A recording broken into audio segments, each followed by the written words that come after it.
guys, I'm going to talk you through section 10.1 today, and you guys can take notes as you go. If you need to pause it, that's fine to finish writing down. This video I can only put 15 minutes on, so I want to try to do a few examples also. Take notes, do some practice with Mrs. Sass after you're done on the board or on your own, and have her check it, and then we'll do some practice tomorrow. All right, so we're going to do section 1 on reactions and equations.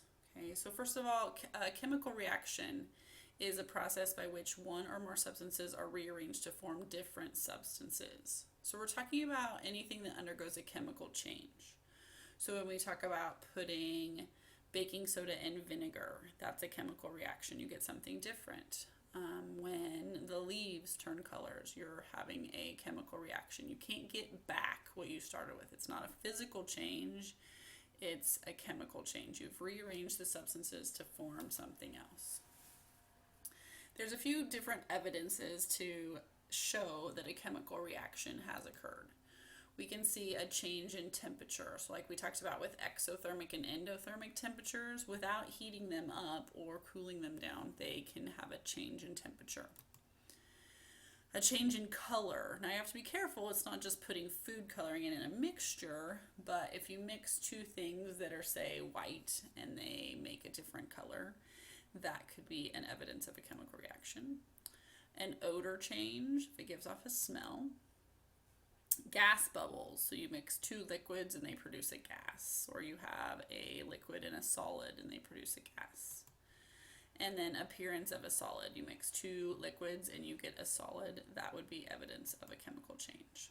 Okay, there's some examples on page 278 that you can look at.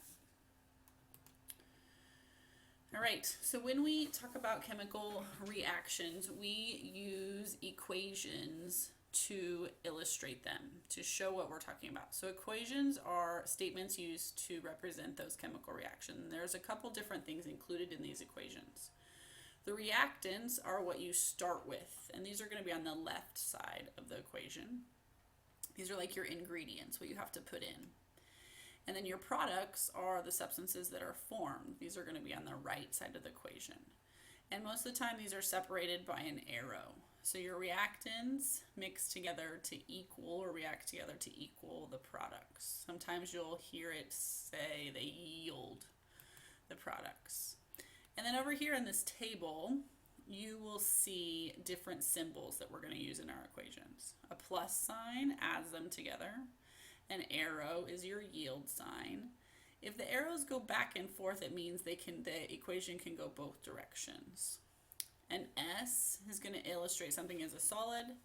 An L, something as a liquid state. G, something as a gas. And AQ means it's aqueous or it's dissolved in water. So we'll use those symbols when we write our equations. Okay, there are three main types of equations that we're going to talk about. The first type is a word equation. And when you write a word equation, it's not necessarily a sentence, but we're going to keep our reactants and our products in words, but we include our symbols, the pluses and the arrows. So if we write this out, this word equation, aluminum, S, plus bromine, L, arrow, aluminum bromine, is a word equation, and it reads aluminum and bromine react to produce aluminum bromide. So an a word equation just adds a plus and an arrow and our state symbols. Okay. The next kind is a skeleton equation. And a skeleton equation uses symbols and formulas now to represent our reactants and our products. Now when we write these, we need to make sure that we write them in the correct states. Okay, so we have our states, but we also look at, is it going to stand alone? This actually is wrong. It should have a 2 behind it because, isn't it writing? Because this should be diatomic. Okay? but it's going to give us AlBr3. Now we had to put the 3 because we would have had to check our charges. Okay, so one of the things that we do need to include in here is we need to check our charges. So our aluminum is a +3, bromine is a -1, so that's why we ended up with the 3 here. So when we write these equations from our words, we need to make sure that we check our charges. Okay. Both of these do not tell us how many atoms are involved. Okay. These are just very basic, very simple equations. Okay. So let's look at page 279, and I'm going to do one with you, and then I want you to do the other 2 on your own, and you can have Mrs. Sass check them after you're done taking notes.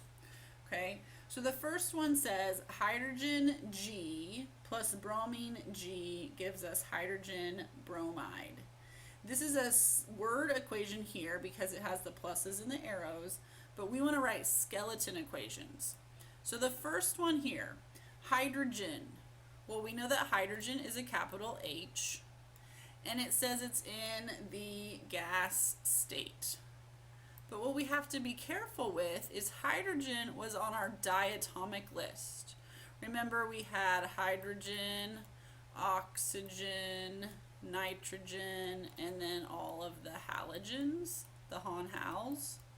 Okay? That means those are all diatomic, meaning I have to have H2O2, N2, Br2, Cl2, and so on, all of the halogens.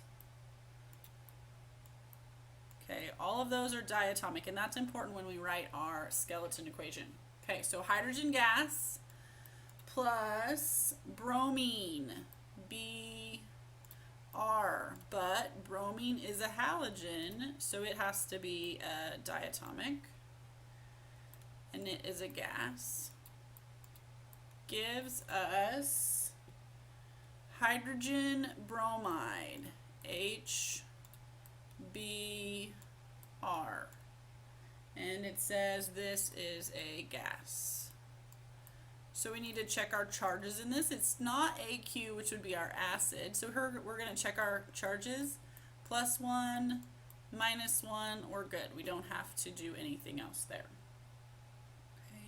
This is the hardest part, writing your skeleton equations, because you need to remember a whole bunch of things. You need to remember what's diatomic. You need to remember your names. Is it an ide? Is it by itself? Okay, this is what we're going to have to practice the most. So we'll come back to all of those and practice them tomorrow, and I want you to practice them a little bit here on your own also.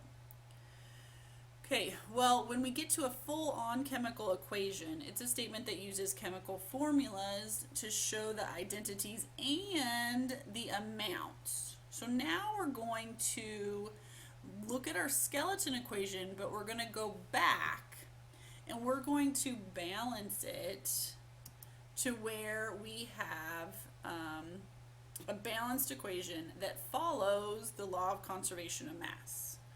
So the most fundamental law we said is the law of conservation of mass. And in the law of conservation of mass, if we remember, in a chemical change, matter is not created or destroyed, meaning that we cannot create things or destroy things. They must balance. So that means we have to have the same number of atoms on both sides. So the reactants must equal the products. Okay, to make sure that we satisfy the law of conservation. So we have to make sure we have the same number of atoms of each thing on the reactant side and the same number of reactants in the product side. So the equation must show that the number of atoms on each the reactants and the products is equal. So I have 2 aluminum atoms here, and I have 2 aluminum atoms here. That's the same. I have 1, 2, 3, 4, 5, 6 bromines. 1, 2, 3, 4, 5, 6 bromines. They're equal. That's balanced. But if you see the difference, we had to add numbers in front of our skeleton equation to be able to do that.